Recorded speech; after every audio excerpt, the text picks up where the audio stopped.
नमस्कार, जय हिंद, जय भारत। मैं विकास सर आपका स्वागत करता हूं। बात करते कुछ क्वेश्चन के बारे में। आप जानते होंगे भारत का शौक का नदी किसको कहा जाता है? जो भारत का शौक का नदी है वो किसे कहते हैं?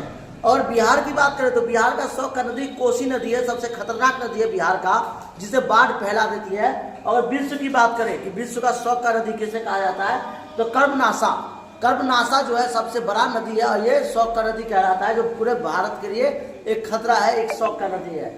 जल के आयतन के आधार पर विश्व की सबसे बड़ी नदी कौन सी है? यानी कि ये बोल रहा है जल के, याद रखना है, आयतन के आधार पर विश्व पर सबसे बड़ी नदी कौन सी है? तो अमेजन नदी है, जो कि अमेरिका के दक्षिण अमेरिका से होकर गुजरती है और ये सबसे लंबी नदी मानी जाती है। इतना इसका जल का आयतन होता है कि ये बहुत ज्यादा खतरनाक होता है।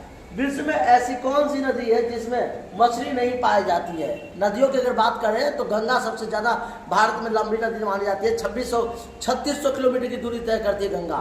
लेकिन अगर बात करते हैं कि विश्व में ऐसी कौन सी नदी है जिसमें मछली नहीं पाई जाती है, तो मछली ना पाई जाने वाली एक नदी है जो कि जर्जन नदी है और ये पुर्तगाल से होके बहने वाली नदी है। अगर आपसे बात करते हैं तो ये पुर्तगाल में पाई जाती है नदियाँ, जिसे फिर बात करते हैं प्रधानमंत्री के लिए न्यूनतम आयु कितना होना चाहिए।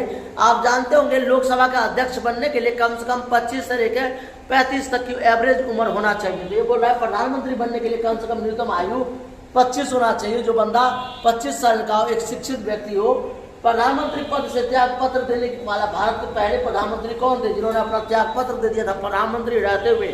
तो बात करते हैं मोरारजी देसाई, एक ऐसे व्यक्ति जिन्होंने अपने प्रधानमंत्री पद से त्यागपत्र दे दिया था। फिर बात करते हैं प्रधानमंत्री पद से त्यागपत्र देने वाला भारत का पहला नागरिक कौन था? आपको बताइए होगा, मोरारजी देसाई, जिन्होंने अपना त्यागपत्र दे दिया था। सबसे अधिक समय तक प्रधानमंत्री रहने वाले कौन थे? जो सबसे अधिक लंबे समय तक प्रधानमंत्री थे वो कौन व्यक्ति थे? तो अगर बात करें हम तो दो टक्कर देने वाला व्यक्ति है। पहला है आपका इंदिरा गांधी और दूसरा जो है आपका वो है आपका ये अटल बिहारी वाजपेयी। अगर बात करें तो लगातार 3 बार अटल बिहारी वाजपेयी 15 साल तक शासन करे थे और इंदिरा गांधी भी जो थी वो करी थी आपका, याद रखें, लगातार।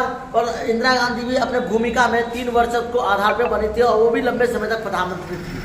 तो बात करते हैं सबसे अधिक समय तक प्रधानमंत्री बनने वाला व्यक्ति कौन सा था? अगर बात करें तो इंदिरा गांधी लेडीज में और जेंट्स में अगर बात करें हम तो है अटल बिहारी वाजपेयी। संसदीय शासन प्रणाली में वास्तविक कार्यकाल की शक्ति किसके पास होता है? तो प्रधानमंत्री के पास संसदीय कार्यकाल के आधार पर होता है। आपसे पूछा जाता है कि संसदीय शासन प्रणाली में वास्तविक कार्यकाल की शक्ति किसके पास होता है? तो प्रधानमंत्री के पास होता है।